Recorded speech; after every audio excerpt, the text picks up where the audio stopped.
சிறகடிக்க ஆசை சிறிய நேயர்களுக்கு வணக்கம். நம்ம சிறகடிக்க ஆசை சிறியல அடுத்து என்ன நடக்க போகுதுன்றத இந்த ஒரு வீடியோல ஒரு குட்டி ப்ரோமோவா பார்க்கலாம் வாங்க.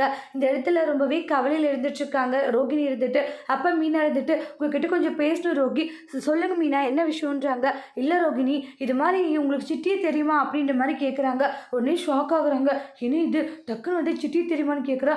ஒருவேளை நம்மளுடைய ரகசியம் இவளுக்கு தெரிஞ்சிருக்குமோ அப்படின்ட்டு பயந்து போயிருக்காங்க. என்னாச்சு? இல்லை சிட்டியே தெரியுமா தானே கேட்டேன், அதுக்கே இவ்வளோ பயந்து போறீங்கன்றாங்க.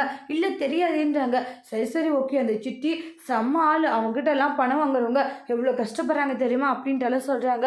அப்போ தான் மீனா இருந்துட்டு, ஏன் ரோகிணி நம்மக்கிட்ட உண்மையை மறைக்கிறாங்கன்னா ஏதோ ஒரு விஷயம் இருக்கிற மாதிரியே இருக்குது அப்படின்ட்டு மீனா மனசில் நினச்சிட்டு இருக்காங்க. அதெல்லாம் ஒன்றும் தெரியாதுங்க எனக்கு அப்படின்ட்டு ரோகிணி அங்கிருந்து கிளம்பிடுறாங்க. ஒருவேளை என்னோட விஷயம் வந்து மீனாக்கு தெரிஞ்சிருக்குமா, அதனால தான் சிட்டி பற்றி கேட்குறாங்களா? என்றைக்குமே சிட்டியை பற்றி கேட்காது இவங்க, இன்னைக்கு கேட்குறாங்கன்னா காரணம் என்னவா இருக்கும்? ஒருவேளை என்னுடைய எல்லா ரகசியமே மீனாக்கு தெரிஞ்சு போயிடுச்சோ அப்படின்ட்டு ரொம்ப பயந்து போயிருக்காங்க. என்ன இது, ஒன்று போனால் ஒன்று பிரச்சனை மேலே பிரச்சனை வந்துக்கிட்டே இருக்கு, எப்படின்னு இதை சமாளிக்க போகிறோம் ஒன்றும் புரியலேன்ட்டு ரோகிணி ரொம்பவே கவலைப்பட்டுட்டு இருக்காங்க. வித்யாவும் அம்மாவும் சொல்கிற மாதிரி உண்மையாகவே சொல்லியிருக்கலாம் போல இப்படி பயந்து சாகிறதுக்கு அப்படின்ட்டு பண்ணிட்டு இருக்காங்க. அதோட இந்த பிரமவை முடிச்சிருக்காங்க. இனி வரக்கூடிய எபிசோட்ல இந்த மாதிரி ஒரு டோஸ்ட் வர போகுதுன்ட்டு வெயிட் பண்ணி பார்க்கலாம். தேங்க்யூ.